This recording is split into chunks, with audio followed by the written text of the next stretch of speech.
Irmãos, vamos ler então o texto da carta de Paulo aos Romanos, é o nosso estudo, capítulo de número 1. Nós leremos do verso 18 até o final do capítulo, verso 32. Eu lerei esses textos, esses versículos, mas nos interessa hoje à noite dos versos 28 até 32.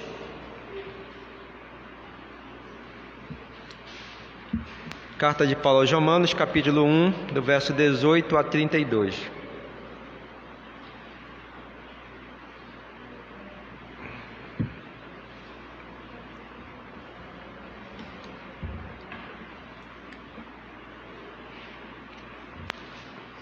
Eu lerei, os irmãos acompanhem nas suas Bíblias. Diz assim: A ira de Deus se revela do céu contra toda impiedade e injustiça dos seres humanos, que por meio da sua injustiça suprimem a verdade. Pois o que se pode conhecer a respeito de Deus é manifesto entre eles, porque Deus lhes manifestou.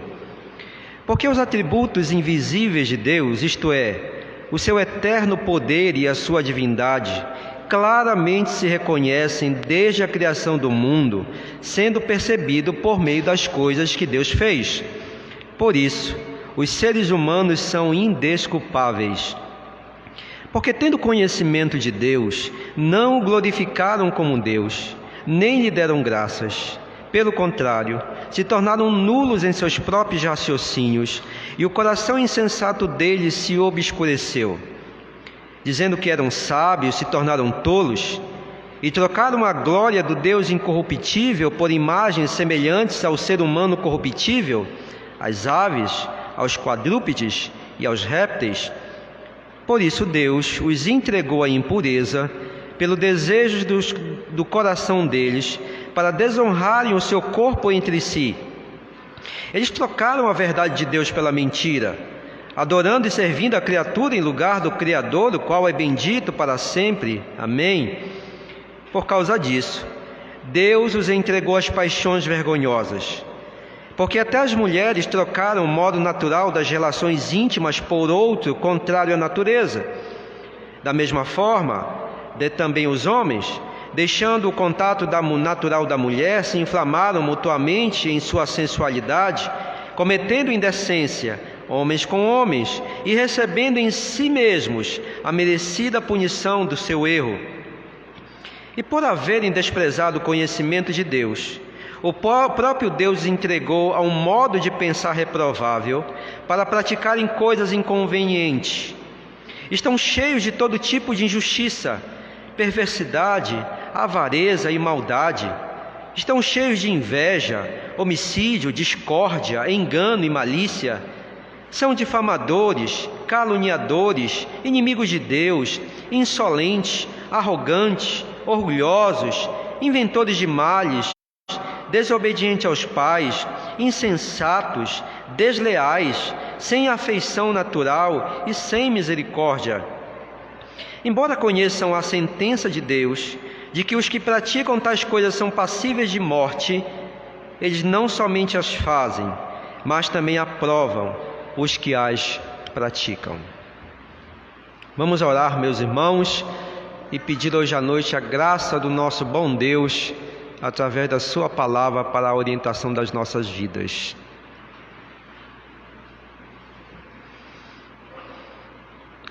Santo e eterno Deus, nós te louvamos hoje à noite, Senhor, porque Tu és santo, santo, santo.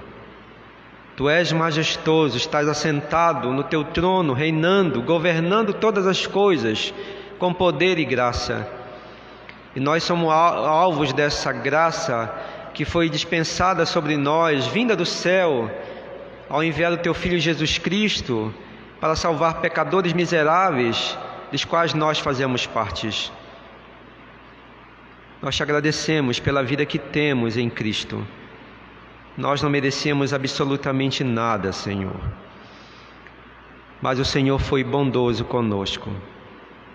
O Senhor foi misericordioso quando nos parou na estrada que nos levava para a morte eterna e derramou a sua graça abundante sobre o nosso coração, transformando a nossa vida de uma vez por todas, para que nós deixássemos o caminho do erro, o caminho da morte, para que seguíssemos com Cristo o caminho da vida, rumo à pátria celestial.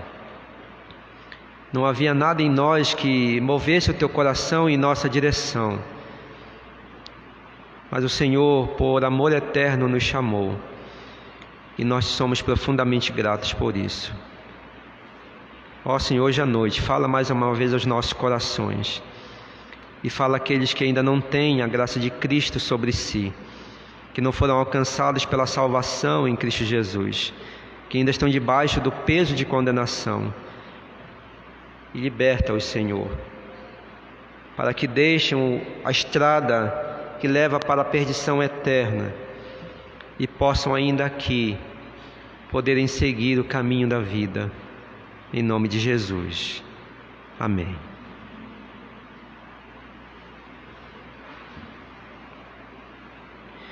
Bom, nós temos estudado essa parte da carta que vai do capítulo 1, verso 18, e encerra essa sessão no capítulo 3, verso de número 20. E nesta parte da carta, o apóstolo Paulo, ele está escrevendo aos romanos, e ele quer demonstrar aos irmãos da igreja de Roma a urgente e importante necessidade do Evangelho, que é o poder de Deus, para transformar a vida daqueles que residiam nessa parte ocidental do império. Paulo está caminhando para Roma, e ele deseja levar o Evangelho para que essas pessoas conheçam o poder do Senhor através do Evangelho. E ele iniciou dizendo que, no verso 18, que a ira de Deus, ela tem sido revelada do céu contra os seres humanos. E por que essa ira de Deus tem estado posta sobre a humanidade? Segundo Paulo, no verso 18, porque esses seres humanos, eles decidiram se rebelar contra o seu Criador e se rebelar contra si próprios, ou seja, contra a criação. Diz aí o verso 18. E nós sabemos que essa rebelião é contra Deus e contra a sua própria criação, nas palavras que Paulo utilizou quando usou aí no verso 18, diz que a ira de Deus se revela do céu contra toda a impiedade. Impiedade é traduzida como a rebelião dos homens contra Deus, e a perversão que aparece na sua Bíblia pode ser traduzida por injustiça, e essa expressão significa a rebelião dos homens contra eles mesmos, ou seja, contra a própria criação de Deus. E por isso a ira de Deus está posta sobre a humanidade. Nos versos 19 até o verso 32, o apóstolo Paulo resolve detalhar para a gente, descrever para a gente de uma maneira muito detalhada a maneira como essa rebelião dos homens contra Deus e contra si mesmos, ela se manifesta no mundo. Nós temos aí nesses versos. E no domingo passado pela manhã, quando eu preguei aqui para os irmãos, nós vimos como Deus tem reagido com ira contra esse estado de rebelião do homem contra ele e contra si mesmos. Ou seja, o fato de haver uma rebelião, ela se depara com um Deus que não está passivo diante desse quadro. Deus não é um mero espectador daquilo que os homens estão fazendo. E o próprio fato de Paulo começar a parte introdutória dizendo que a ira de Deus se revela, ela está posta, ela é contínua, demonstra que Deus não é um Deus passivo. O Criador de todas as coisas tem observado a impiedade e a perversão dos homens rebelados contra Ele. E Deus, por ser justo e não tolerar a injustiça, Ele está julgando os seres humanos rebelados. E Ele vai retribuindo a esse ser humano que se rebela aquilo que os seus próprios atos merecem. E esta reação de Deus, que é descrita aqui pelo apóstolo Paulo nesses versos 19 a 23, ela é demonstrada com o uso que Paulo faz de uma frase que ele repete 3 vezes, no verso 24, no verso 26 e no verso 28. Como é que Deus manifesta a sua ira? Paulo diz: Deus entrega os homens a si mesmos. Pode observar que no verso 24, Paulo diz que Deus entregou os homens à impureza, ou seja, à imoralidade. Verso 26, Deus entregou os homens às paixões vergonhosas. E verso 28, por haverem desprezado o conhecimento de Deus, o próprio Deus entregou os homens a um modo de pensar reprovável. Então, essa é a maneira de Deus reagir a esse estado de rebelião dos homens, de todos os seres humanos contra Ele e contra si mesmos. E Paulo diz que essa atitude de Deus de entregar o ser humano a si mesmo, ele é traduzido como o abandono de Deus à sua própria criação, aos seres humanos. Quando Deus entrega, Paulo está dizendo, Deus abandonou os homens ao estado de imoralidade e perversão. E com isso Deus permite que os homens sigam o curso natural da sua devassidão moral. Deus libera os homens para que sigam o curso da sua devassidão moral, da forma como as suas mentes e os seus corações insanos assim desejam. De maneira que, quando Deus abandona, diz o apóstolo Paulo, os homens para que sigam o seu caminho de perversão, os homens vão viver no mais profundo lamaçal de pecado, na mais profunda imundícia carnal e perversão. E a tendência desse homem que é abandonado por Deus para seguir o seu próprio curso, até o final da sua vida neste mundo, não será outra coisa a não ser pecar, pecar, pecar e desafiar a Deus com mais pecado ainda. Não há outro caminho que o ser humano vai seguir a não ser esse. O grande problema aqui, irmãos, é que essa estrada de pecado e mais pecado e mais pecado do ser humano rebelado contra Deus, ela vai culminar no final diante dos portais do castigo eterno. É uma estrada que dá para a morte eterna. Não há outro lugar aonde essa estrada vai dar. Quando Deus haverá de colocar os homens sobre o castigo eterno para sempre.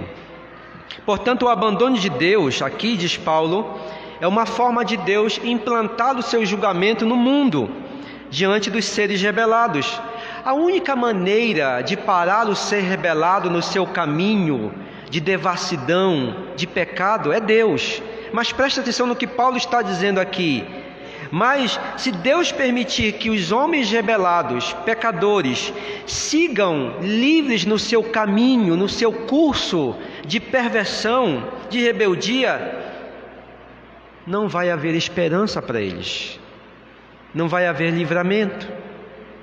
É uma estrada que dá para o terror eterno. E nós vimos que no verso 26 e 27 desse capítulo, o apóstolo Paulo ele trouxe dois exemplos para mostrar a maneira como os homens rebelados, eles desprezam a Deus e a maneira como Deus tem reagido a esse estado de rebelião. Ele citou dois exemplos. O exemplo das mulheres e o exemplo dos homens. No verso 26, Paulo diz que as mulheres decidiram desonrar os seus corpos. Quando Deus abandona os homens para seguir o seu caminho, a tendência do ser humano, primeira, é se desligar de Deus, querer desfazer tudo que está relacionado a Deus. E aqui o apóstolo Paulo diz que as mulheres decidiram desonrar os seus corpos, os corpos que Deus lhes deu. E Deus havia dado os corpos das mulheres para que, em um sentido específico que trata da relação sexual, para que esses corpos pudessem ser usados na relação sexual dentro do casamento, que é a relação monogâmica, mulher com homem. Mas as mulheres decidiram desonrar os seus corpos quando Deus as abandonou, e elas passaram a ter uma relação sexual fora do casamento e de mulher com mulher. O segundo exemplo que Paulo usa é dos homens. Deus, por ter abandonado os homens para seguir o seu próprio curso, os homens seguem nessa devassidão e eles resolvem então mudar daquilo que Deus fez. Da mesma forma, Deus criou o homem para se relacionar sexualmente com uma mulher e dentro do casamento. Mas os homens resolveram desprezar a Deus e se rebelar contra Ele. E agora, fora do casamento também, eles resolvem não só ter relações promíscuas com outras mulheres, mas principalmente relação de homem para com homem. E por causa dessa atitude de rebelde, que contraria a maneira que Deus estabeleceu para que a criação pudesse funcionar, tudo conforme a sua espécie, segundo diz Gênesis, diz o apóstolo Paulo aqui, por causa dessa rebeldia, verso 27 no final diz que Deus então traz o seu castigo sobre os homens. O texto termina, verso 27, dizendo: tendo eles recebido em si mesmos a merecida punição do seu erro. E qual é a punição de Deus para isso? A punição, irmãos, tem sido vista na própria história da raça humana para esse tipo de rebelião. Doenças e mais doenças têm afetado homens e mulheres. Várias, vou citar uma: a AIDS. Mas não somente isso.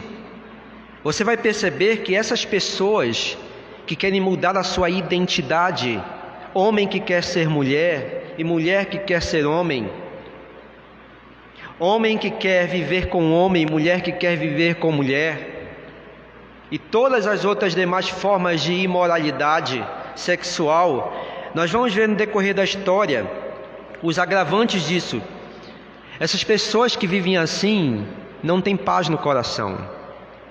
Elas podem até acenar para você que estão felizes, mas são as pessoas que mais sofrem internamente, com depressão, e muita depressão, até por causa da questão da aceitação daquilo que elas querem.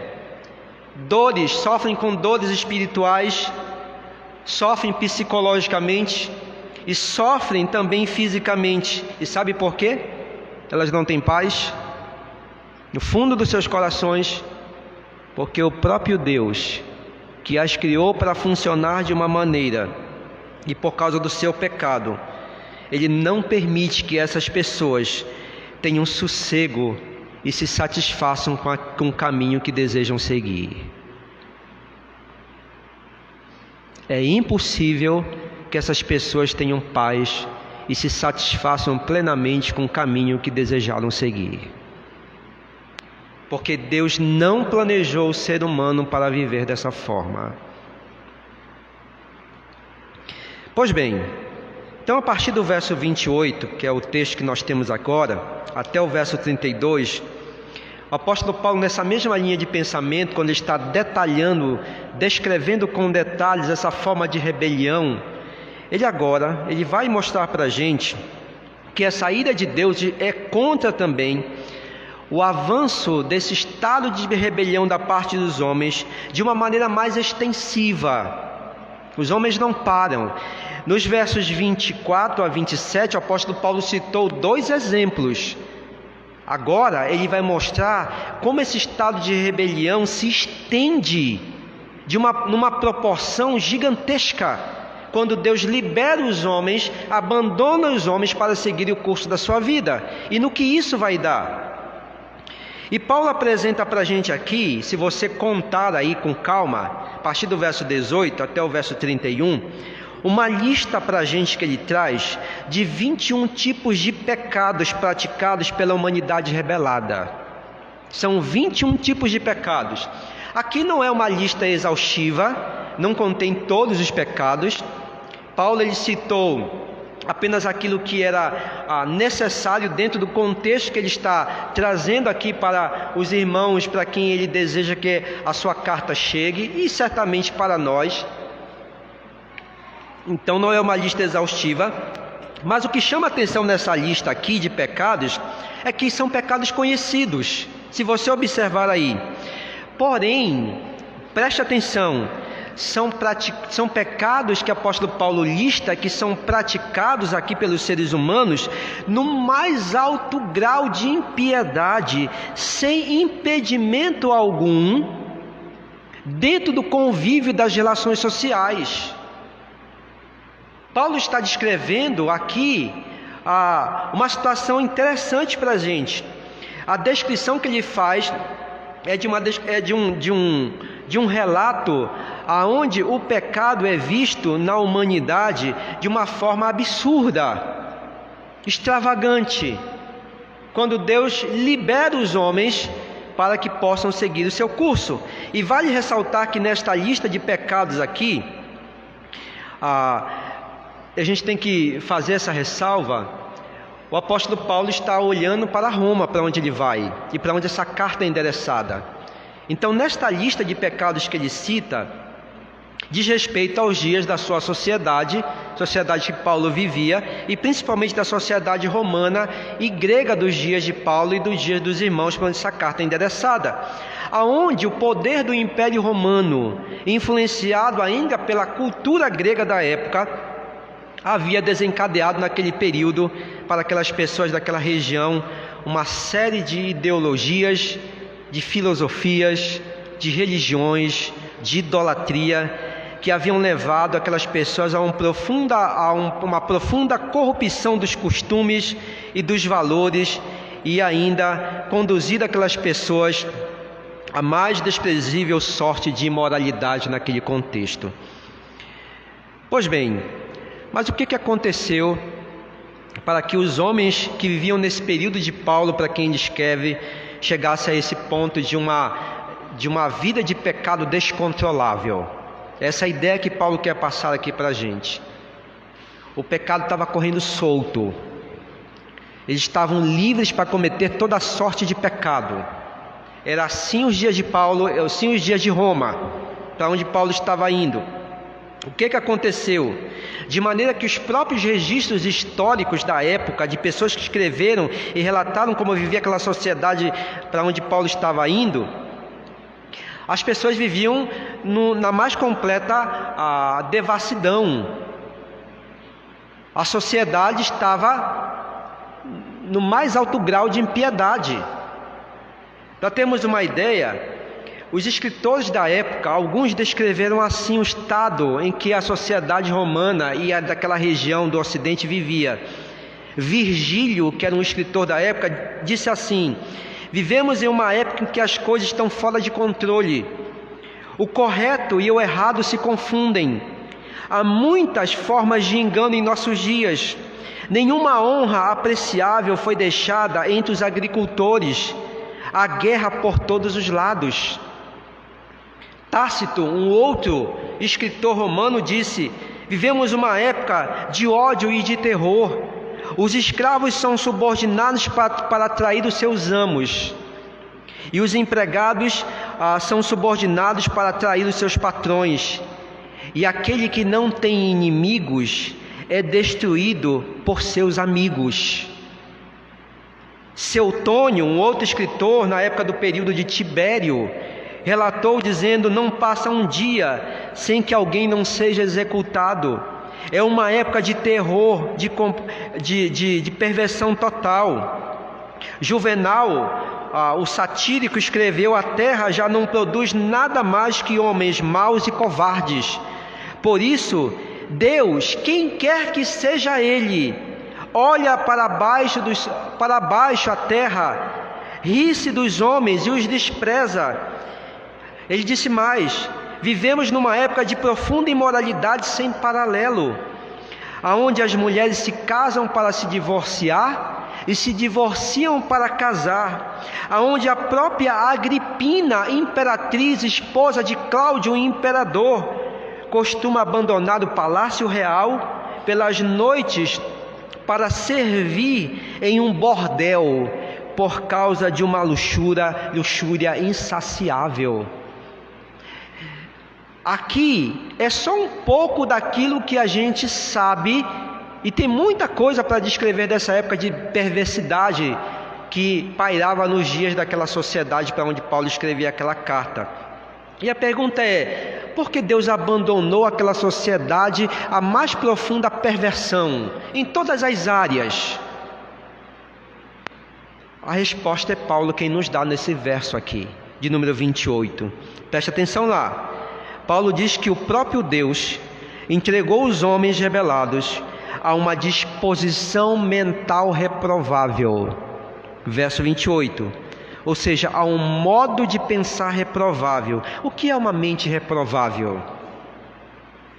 Uma mente reprovável é uma mente corrompida. Uma mente reprovável é uma mente que só produz pensamentos maus. Uma mente reprovável é uma mente que aprova aquilo que Deus condena.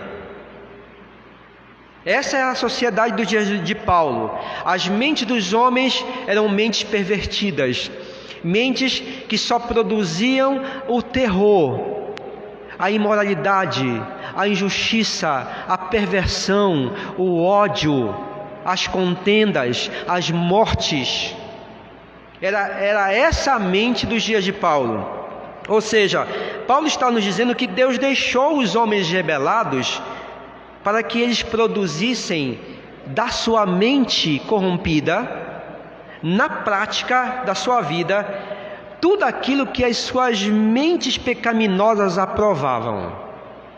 E por isso, aquela sociedade havia chegado aonde chegou. A grande pergunta é: por que Deus abandonou aquela sociedade? E por que Deus tem abandonado a humanidade a essa mentalidade reprovável dos nossos dias?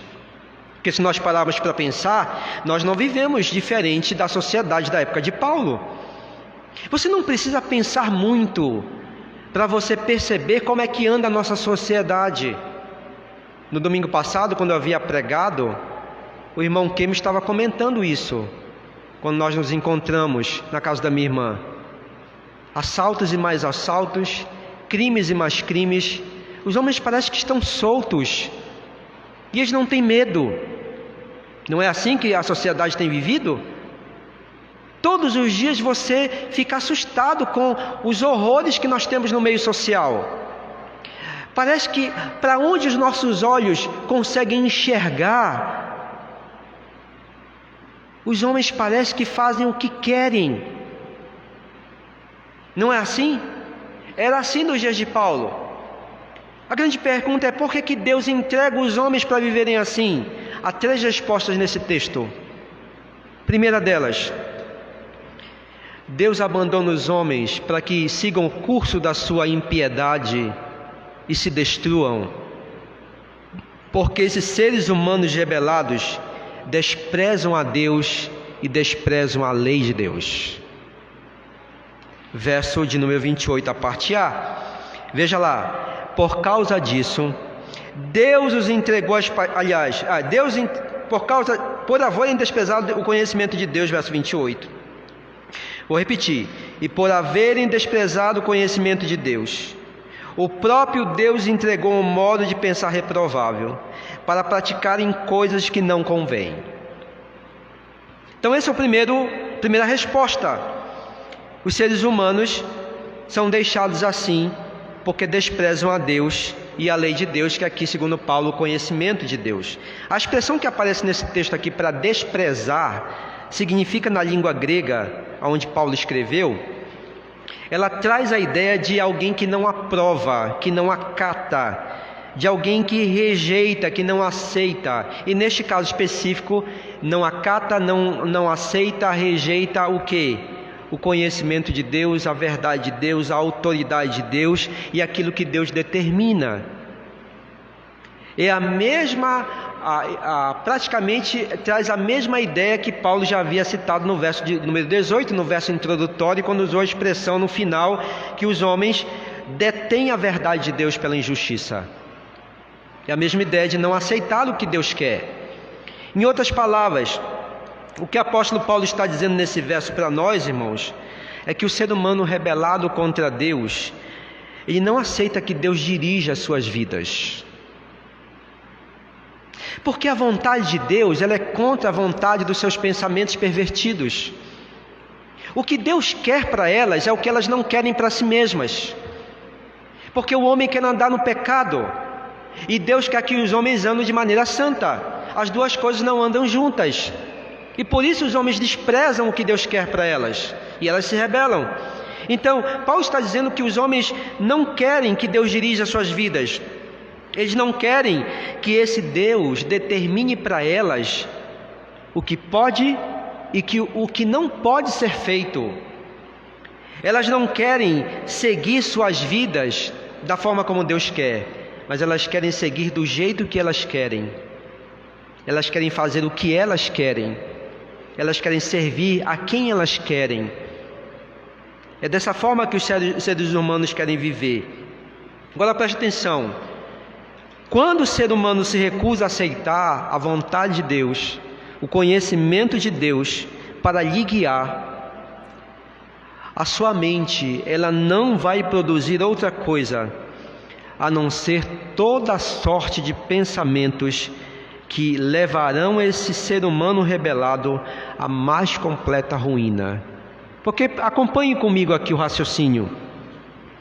A mente do ser humano por si só, estando ele já no pecado, só produz o que não presta, não é?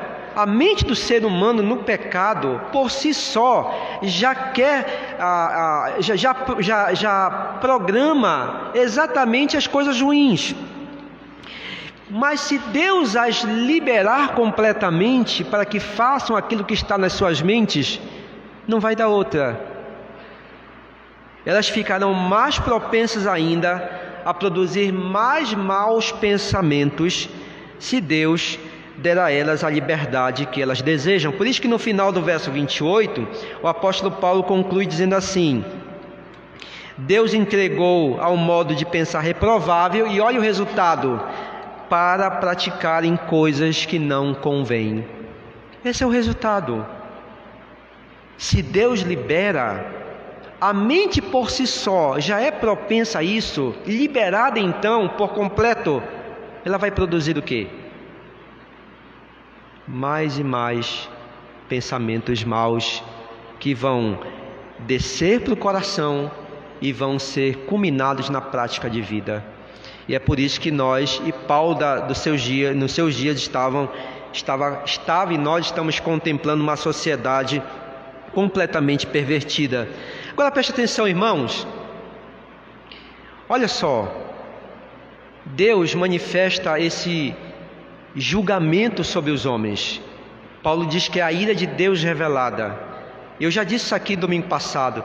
Deus não precisa mandar do céu uma bola de fogo para fulminar os homens rebelados. Deus não precisa lançar raios do céu para queimar os homens e matá-los por causa dessa sua rebelião contra Deus e contra si mesmos. Deus não precisa disto. O que o apóstolo Paulo está dizendo, basta Deus entregar os homens a si mesmos. Mas alguém pode dizer o seguinte: bom, parece que esse pensamento de Paulo aqui, que diz que Deus entrega e os homens se rebelam, ou Deus entrega e os homens caem no mais profundo lamaçal, e aí vão viver na mais completa impiedade, parece ser contraditório, alguém pode dizer. E alguém nessa argumentação pode dizer assim: bem, a lógica então seria, se todo ser humano é pecador, e Deus entrega os seres humanos a si mesmos, então o normal, o lógico seria que, se isso acontecesse de fato, toda a humanidade cairia na mais profunda impiedade, e todos já teríamos nos destruído completamente. Essa é a lógica das pessoas.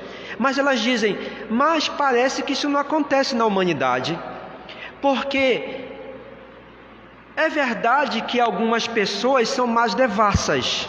Por exemplo, tem criminosos, tem ladrões na sociedade, tem prostitutas, tem pessoas corruptas, tem pessoas que trabalham com milícias, tem pessoas que são contrabandistas, tem vigaristas, tem pessoas desonestas, no mais alto grau desse pecado. E a sociedade odeia essas pessoas por causa disso, não é? Dizem assim: mas nem todas as pessoas são assim. Há pessoas que não caminham com elas. Por exemplo, há pessoas honestas, há pessoas corretas, há bons pais de família, boas mães de família, a bons filhos, bons funcionários, a bons estudantes, bons comerciantes. Então nem todo mundo, segundo Paulo, dizem, se Deus entregou todo mundo, então todo mundo deveria ser criminoso, todo mundo deveria ser ladrão, todo mundo deveria ser contrabandista e no mais alto grau de impiedade, se isso fosse verdade que Paulo está dizendo. Mas nem todo mundo é assim.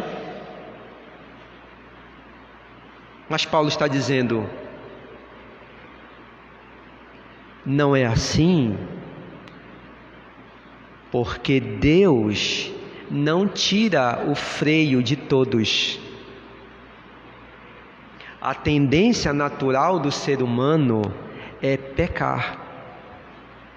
E quando Deus tira o freio e deixa o ser humano livre para pecar mais ainda, que é o que ele deseja, ele vai caminhar nessa direção desses pecados mais terríveis que nós encontramos na sociedade. Mas Deus, por causa da obra que Ele ainda tem neste mundo, e por causa da sua misericórdia, e para manter o equilíbrio ainda no mundo, Deus é gracioso para com alguns, dando a essas pessoas, não porque elas são justas, são boas, mas Deus dá a elas o senso, isso é chamado de graça comum.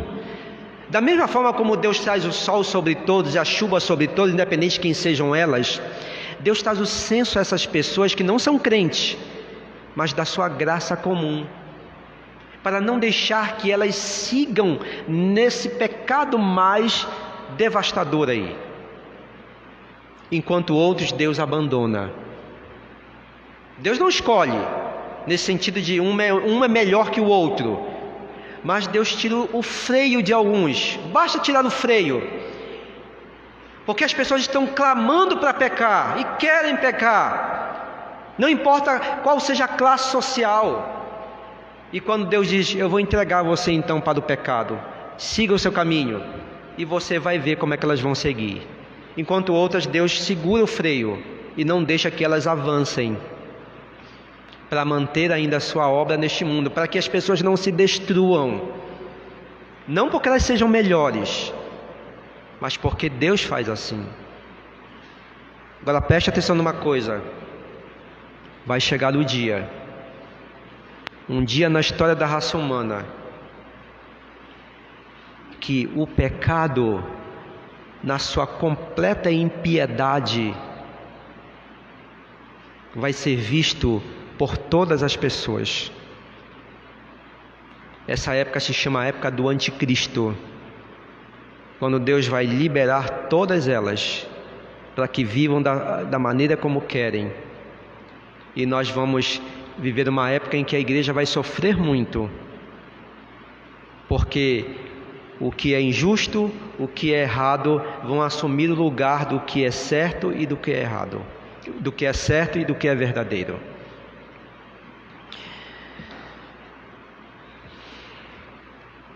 A segunda razão por que Deus entrega os homens, irmãos, a primeira nós já vimos. A segunda razão por que Deus entrega os homens é porque é uma forma de Deus julgar os seres humanos, deixando com que eles sofram com as suas próprias escolhas. Paulo descreve aqui, como eu disse para os irmãos, esse julgamento de Deus e esse sofrimento que vem sobre os homens através de uma lista de pecados que os homens cometem, ou os seres rebelados cometem, de maneira que Paulo diz que por terem desprezado a Deus e as suas próprias orientações, agora, livres, eles não poderão, vão pecar, mas eles não poderão contar mais com as ações de Deus quando os prejuízos concernentes às suas escolhas começarem a chegar.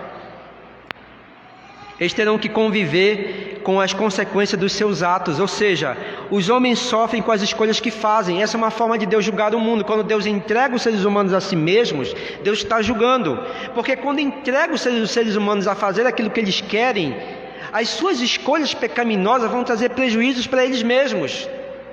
Porque se eles quisessem, se eles seguissem as orientações de Deus, eles não colheriam essas consequências. E aí hoje nós temos as pessoas às vezes perguntando, acontece uma catástrofe, as pessoas perguntam, está vendo? como Deus não se importa. Onde está Deus? Acontece um problema, as pessoas dizem: onde é que está Deus nisso? Por que Deus permitiu isso? Não é que Deus não esteja presente no mundo, não é que Deus tenha permitido isso porque Ele é um Deus mau. Essa não é a pergunta. A pergunta é: por que a humanidade se rebela contra Deus? E por que desafia Deus, querendo viver por conta própria? E como consequência está acarretando os prejuízos que encomendou para si mesma. Essa que é a questão. Os homens sofrem por causa das suas escolhas erradas.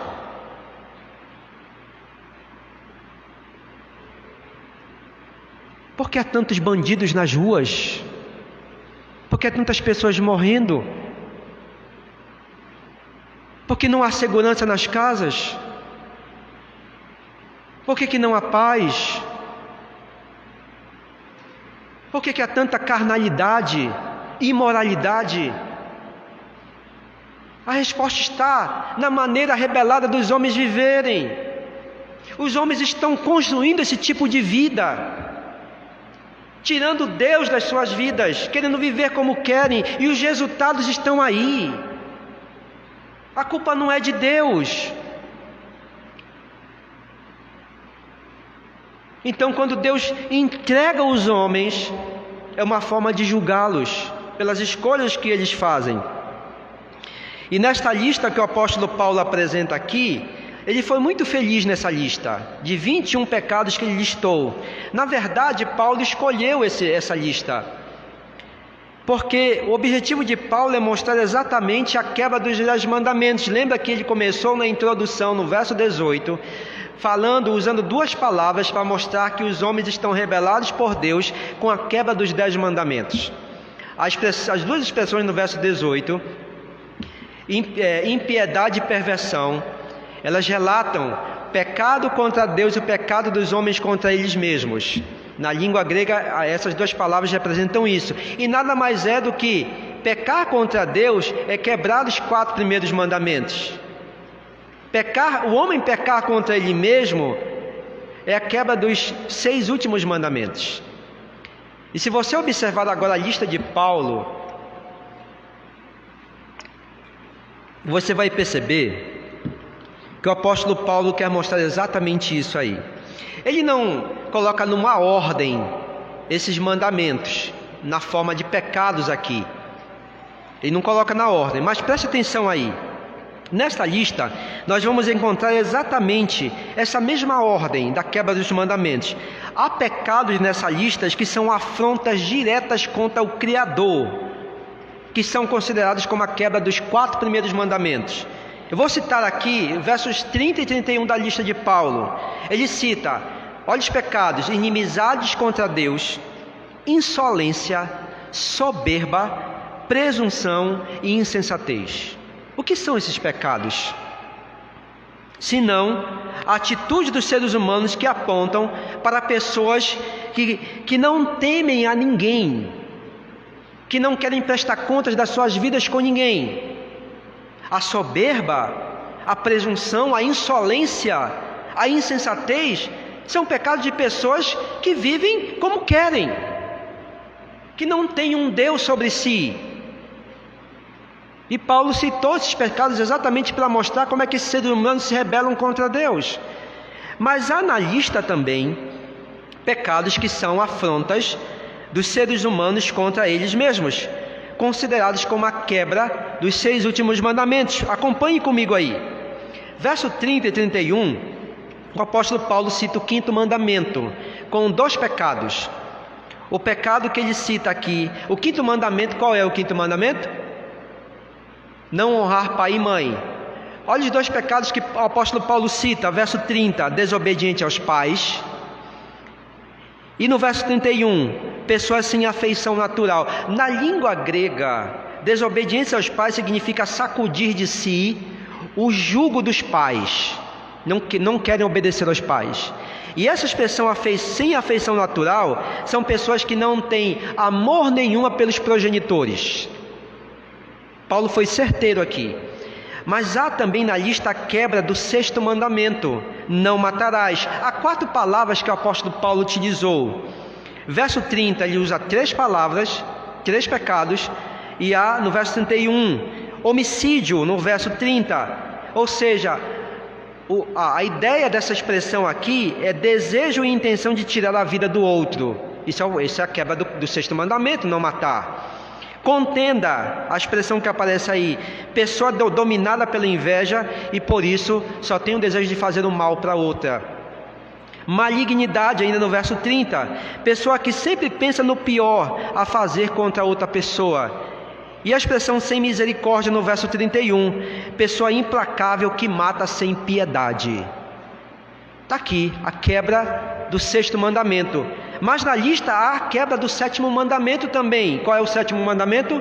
Não adulterarás. Paulo usou 3 palavras aqui. A palavra malícia, e no verso 30, que ela vem da raiz da expressão porneia, que significa maldade sedutora, alguém que arrasta outro para a sua sedução. Olhe para o casamento, como o pecado da adultério acontece. Paulo usou a expressão no verso 30, inventores de males. Essa expressão significa, na língua original, pessoas que buscam novas formas de pecar, que não se contentam com o natural, querem extravasar-se pelo caminho de novas formas de pecado. Olha para aquela questão do adultério. Quando o homem quer pular a cerca, e porque ele quer ter relação com outras mulheres a não ser com a sua esposa. E Paulo usou a expressão no verso 31, pérfido, com a quebra do 7º mandamento, pessoa que trai a confiança de outra. E o que é o adultério? É a traição. Mas na lista há também a quebra do 8º mandamento, não furtarás. Paulo usou 3 palavras, injustiça no verso 29, que traz a ideia de roubar alguém dos seus direitos. Isso é furtar. Não só você não furta apenas pegando um objeto, mas você pode furtar de outras maneiras. A avareza, a expressão no verso 29, a expressão pleonexia aqui de Paulo usada, é o desejo de ter o que não lhe pertence, e a pessoa que não vê limite para alcançá-lo. E quando a pessoa quer o que não é seu, o que ela faz? Ela furta. E tem a expressão dolo, aí no verso 29, que significa a pessoa que usa métodos clandestinos, incorretos para possuir alguma coisa. O que é isso? É furtar. Mas na lista, Paulo também apresentou a quebra do 9º mandamento, com 2 palavras que ele cita no verso 29, a expressão difamadores, que traz a ideia de a pessoa que procura desacreditar de maneira maliciosa uma outra pessoa para lhe fazer o mal. E a expressão caluniadores aí no verso 30 é a pessoa que acusa falsamente outra pessoa de forma pública. E o que é isso senão a quebra do 9º mandamento? E na lista há também o 10º mandamento, a quebra. Paulo usou, que é o 10º mandamento, que é não cobiçarás, né? Paulo usou 2 palavras, maldade, verso 29, que é o vício que inclui todos os demais. Você não cobiça só o objeto de alguém, não cobiça só a mulher do outro, tem várias coisas que você cobiça. E a expressão inveja é o desejo que o outro possui e alegra-se com a ruína do outro. Portanto, irmãos, Paulo foi feliz nessa lista aqui, para mostrar como é que os homens, de fato rebelados contra Deus, avançam no seu pecado cada dia mais, porque Deus permite que eles avancem. E a consequência desse avanço não é outra coisa senão o mal social. E a última coisa para encerrarmos: por que Deus abandona os homens? Porque mesmo os homens estando conscientes daquilo que Deus desaprova, eles não temem desafiá-lo e ainda motivam outros para que façam o mesmo, diz o verso 32. Veja o que Paulo diz aí no verso 32. Embora conheçam a sentença de Deus, de que os que praticam tais coisas são passíveis de morte, eles não somente as fazem, mas também aprovam os que as praticam. Irmãos, o estado de rebelião é tão grave, diz o apóstolo Paulo, quando Deus abandona os homens, que eles chegam aos níveis mais assustadores na sua impiedade, na sua forma de pecar. E Paulo encerra aqui o detalhamento descrito para nós aqui desses atos cometidos pelos homens rebelados, dizendo que eles pouco se importam com a sentença que Deus, o Criador, pronuncia contra eles. Já imaginou aonde os homens chegam quando Deus libera eles para o pecado?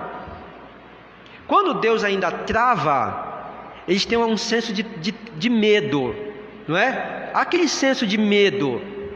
Mas quando Deus libera e os entrega, esse senso vai embora.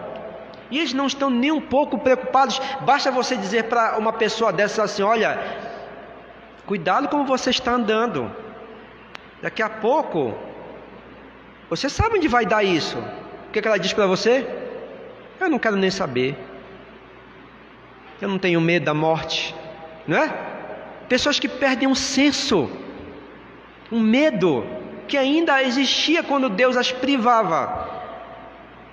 Então aqui o apóstolo Paulo está nos dizendo exatamente isso, que essas pessoas não temem a sentença de Deus aqui. Uma observação interessante, que elas desprezam, e se a gente for analisar aqui o contexto do que Paulo vem dizendo para nós, isso aqui é muito interessante. Paulo vem desencadeando para a gente, numa descrição muito detalhada, a maneira como os seres humanos vão se rebelando contra Deus até chegar num ponto, que é o ponto do verso 32. Se a gente seguir essa ordem, seria mais ou menos assim, olha. Verso 19 e 23, Paulo diz que os seres humanos rebelados desprezam o senso que Deus dá a essas pessoas da existência de Deus, da presença de Deus e da autoridade de Deus. Deus dá o senso para elas desprezam isso. Aí Paulo vai mais além, verso 24, verso 26 e 27. Os seres humanos, então, depois de desprezarem o senso de Deus, eles tentam acabar com qualquer impressão de Deus na natureza humana. Lembram? O homem não quer ser mais o que Deus instituiu para ele ser. O homem não quer ser mais homem, ele quer ser mulher. A mulher não quer ser mais homem, a mulher ela quer ser homem. O homem não quer mais casar com mulher, ele quer casar com homem. Então, além de desprezar o conhecimento, o senso da presença de Deus, os homens querem banir Deus de suas vidas e não querem que não fique nenhuma impressão do Criador sobre eles. Querem ter outra identidade. Diz o verso 24, 26 e 27. Aí Paulo vai mais além. Verso 25. Ele diz que os homens, então, substituíram Deus pelos ídolos da sua própria mente e do seu coração pervertido. Os homens não querem mais adorar o Criador, eles querem adorar a si mesmos e aos deuses que a sua mente produz, ao ponto de se dobrarem diante de animais irracionais para adoração. A que ponto os homens chegaram? Aí Paulo foi mais adiante, nos versos 28 até 30 que nós lemos. Paulo diz que os homens então substituíram os valores éticos e morais e espirituais que Deus imprimiu na criação, que daria aos homens pelo menos uma tranquilidade na sua forma de vida em sociedade. Os homens reprimiram isso, os homens aboliram isso, não acataram mais isso e querem viver desgovernados. Aí nós chegamos no desfecho final, no verso 32, quando Paulo diz que por fim os homens afrontam o Criador, dizendo para Deus que eles não se importam e não temem os avisos e a sentença de Deus. Aonde o ser humano vai quando Deus o entrega a si mesmo? O que mais chama a atenção, irmãos, nessa parte final do detalhamento de Paulo, no verso 32, é que os seres humanos não temem a sentença de Deus. E a sentença de Deus aqui, segundo Paulo, é a morte eterna. o castigo eterno. Eles não temem isso. Sabe por quê? Porque os seres humanos, quando deixados por Deus, abandonados por Deus para seguir o seu caminho, eles chegam a um nível de transgressão tão alto que isso cega os seus olhos, tira deles qualquer tipo de discernimento, de qualquer senso e de temor a Deus. Eles perdem o medo de Deus.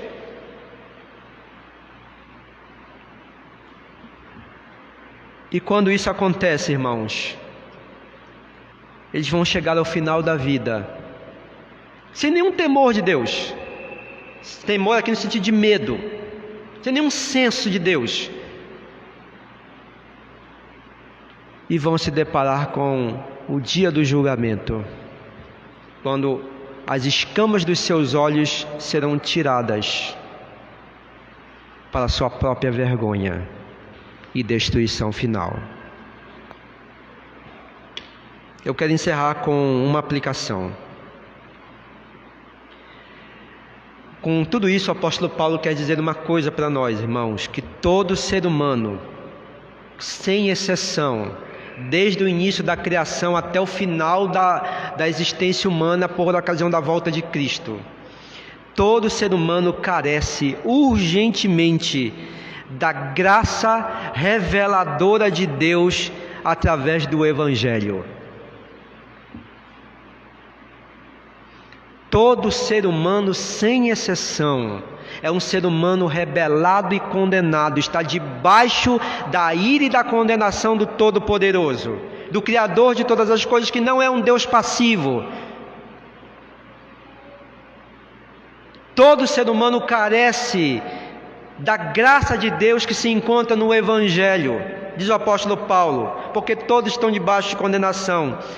O fato de alguém, preste atenção nisso, não se considerar um pecador grosseiro, ou seja, alguém que vai dizer, não, mas a minha mente, o meu coração, as minhas ações, elas não extravasam esses tipos de pecados mais grosseiros da nossa sociedade. Eu não sou um bandido, eu não sou um ladrão, eu não sou um criminoso, eu não sou um prostituto, eu não faço mal a ninguém. O fato de alguém dizer que não comete esses tipos de pecados mais grosseiros não o torna melhor em sua condição perante Deus do que um assassino. Porque para Deus o pecado da humanidade é o mesmo. Todos estão no mesmo patamar. Não importa se o seu pecado é a mentira e o outro adultera. Não importa se o seu pecado é enganar e o outro mata. Para Deus isso não faz diferença. Todos estão enquadrados. Então isso não faz diferença. Porque preste atenção, por mais que alguém diga, bem, mas eu não estou enquadrado nesses pecados mais grosseiros, mas só o fato de alguém, por mais que não esteja caminhando nessa perversidade toda, mas só o fato dessa pessoa não ter Deus em sua vida, no sentido de não ter a Cristo, não servir a Cristo, porque ter Deus é ter a Cristo. Só o fato da pessoa não obedecer a palavra de Deus, não ter entregue a sua vida a Jesus Cristo, esse fato por si só já se constitui um ato de rebelião contra o Criador e já a coloca num estado de condenação. Por mais que ela diga, eu sou um bom pai de família, eu sou uma boa mãe, eu sou um bom funcionário, eu sou um bom cidadão, mas isso não vai fazer com que ela fique imune a esse julgamento de Deus e a condenação, se ela não estiver em Cristo Jesus. Por este motivo, irmãos, é que o Evangelho, ele é tão urgente e necessário para todos nós. Antes que uma pessoa chegue a esse estado onde Deus resolva entregá-la a si mesma, para chegar a esse ponto onde ela perde o senso das coisas. O Evangelho, ele é extremamente urgente, pois somente o Evangelho traz a boa notícia de Deus, capaz de libertar o ser humano que está debaixo de condenação, para que esse seja absolvido da condenação eterna. E sabe qual é a boa notícia que o Evangelho traz para esse ser rebelado? Não importa qual é o tipo do pecado que ele cometa, a boa notícia é Jesus Cristo, o enviado dos céus, da parte de Deus, que é capaz de absolver esse homem rebelado dessa sentença que pesa sobre a sua vida nesse estado de condenação, se ele confiar em Jesus Cristo. A boa notícia que esse Evangelho traz não é outra senão que esse mesmo Cristo, ele absolve do pecado, porque naquela cruz, na cruz do Calvário, ele trouxe para nós, seres rebelados, o perdão para toda sorte de pecados, para toda a culpa que havia em nós e para todas as consequências que o pecado trouxe sobre a nossa vida. Esse Evangelho, ele é necessário, porque além disso, ele traz para nós o anúncio de que não importa o quanto a nossa jornada nesse mundo tenha sido a mais pervertida possível, não importa a quantidade de pecados que tenhamos cometido, não importa o caminho que traçamos para nós com as nossas escolhas erradas, não importa o quanto nós desafiamos a Deus em nosso pecado, a boa notícia do Evangelho para nós é que não importa aonde temos chegado, com a imoralidade, com a corrupção, com a mentira, com a injustiça, com o pecado do adultério, com a perversão, com a criminalidade, com a avareza, com a insensatez, com a malícia, os pecados que Paulo alistou aqui, não importa quais sejam esses pecados e no grau que tenhamos chegado na nossa vida,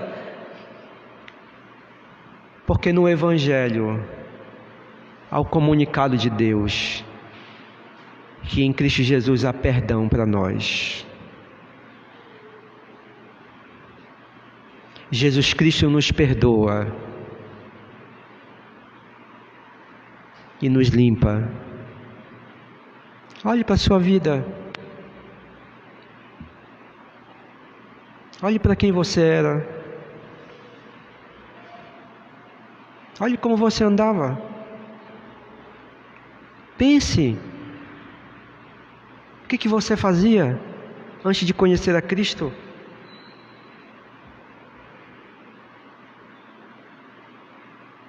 O que você merecia? O que eu merecia?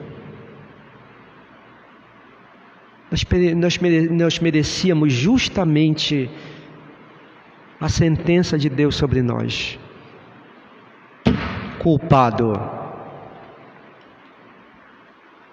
Não havia nada em nós, irmãos, que pudesse agradar a Deus. Nós vivíamos no pecado.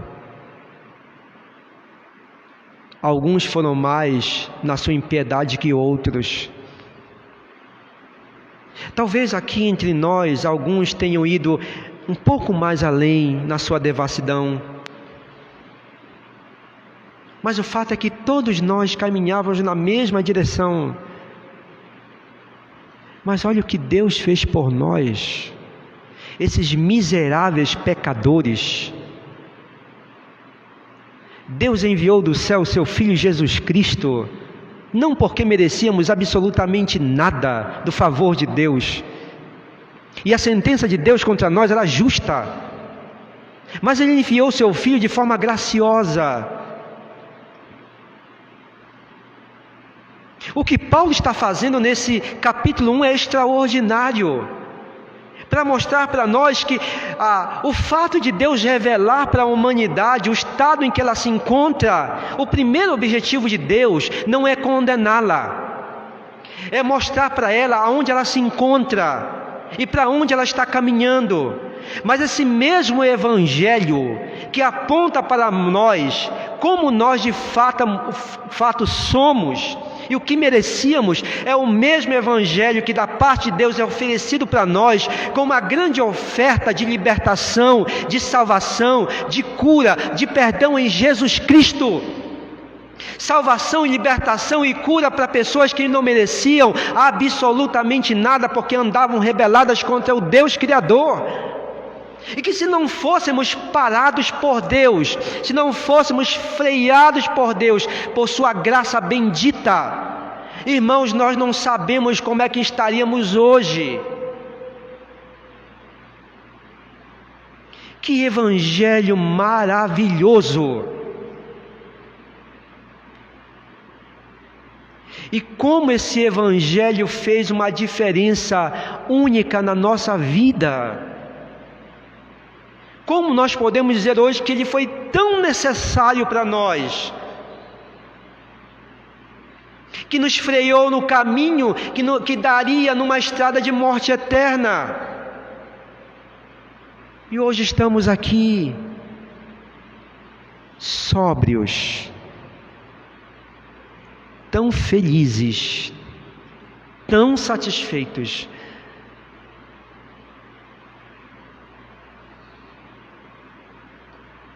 Esse é o Evangelho. Pregue o Evangelho. Fale do Evangelho. Porque há muitas pessoas que estão no caminho da morte eterna. Pessoas que moram na sua casa. Pessoas que moram do lado da sua casa. Pessoas com quem você convive. E que precisam urgentemente saber dessas boas notícias. Fale para elas do porquê da urgente necessidade desse evangelho para a vida delas. E fale para elas também que o evangelho é o poder de Deus para libertá-las, para salvá-las e para mudar a vida delas de uma vez por todas, porque somente no Evangelho é comunicado para o mundo a solução de Deus para salvar o homem rebelado de uma vez por todas dessa estrada que ele está sendo conduzido para a morte eterna. Irmãos, que Deus aplique essas verdades ao nosso coração e que nos abençoe, em nome de Jesus. Amém.